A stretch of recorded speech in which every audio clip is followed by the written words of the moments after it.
இந்தியாவில் அறுவை சிகிச்சை மூலம் பிரசவங்களின் எண்ணிக்கை முன்னெப்போதும் இல்லாத விகிதத்தில் சமீப ஆண்டுகளாக அதிகரித்து வருவதாக தேசிய குடும்ப சுகாதார ஆய்வின் சமீபத்திய அறிக்கையில் தெரியவந்துள்ளது.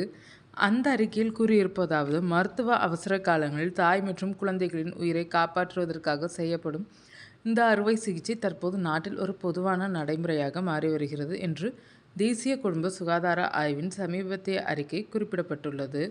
மேலும் உலக சுகாதார அமைப்பின் வழிகாட்டுதல்களின்படி ஒரு பிராந்தியத்தில் சி-செக்ஷன் பிரசவங்களின் விகிதம் 10 முதல் 15% மட்டுமே இருக்க வேண்டும். இருப்பினும் இந்தியாவில் இந்த எண்ணிக்கை சராசரியாக 27.2% எட்டியுள்ளது.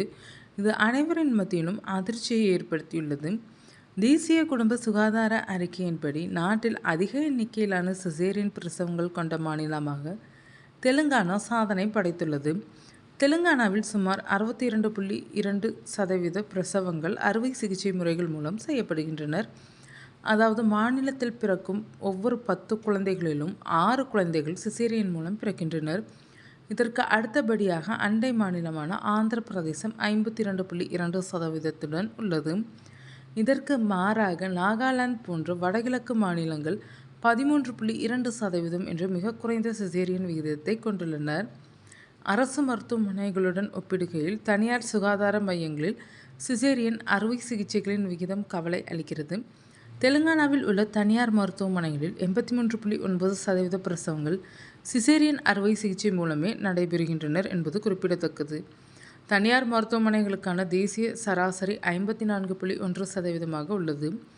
அதே நேரத்தில் தெலுங்கானாவில் உள்ள அரசு மருத்துவமனைகளில் சிசேரியன் விகிதம் 48.1% பதிவு செய்யப்பட்டுள்ளது. இது அரசு மருத்துவமனைகளுக்கான தேசிய சராசரியை விட 3 மடங்கு அதிகமாகும் என்று அந்த அறிக்கையில் குறிப்பிடப்பட்டுள்ளது.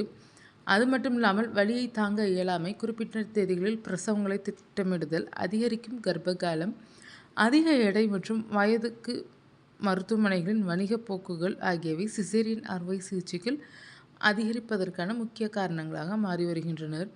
இருப்பினும் மருத்துவ தேவையின்றி சிசேரியன் அறுவை சிகிச்சைகளை செய்வது தாய்மார்களுக்கு நோய் தொற்றுகள் மற்றும் அதிகப்படியான இரத்தப்போக்கு போன்ற நீண்டகால உடல்நல பிரச்சனைகளும், அத்துடன் குழந்தைகளின் நோய் எதிர்ப்பு சக்தி குறைவதற்கான அபாயத்திற்கும் வழிவகுக்கும் என்று மருத்துவ வல்லுநர்கள் எச்சரிக்கின்றனர்.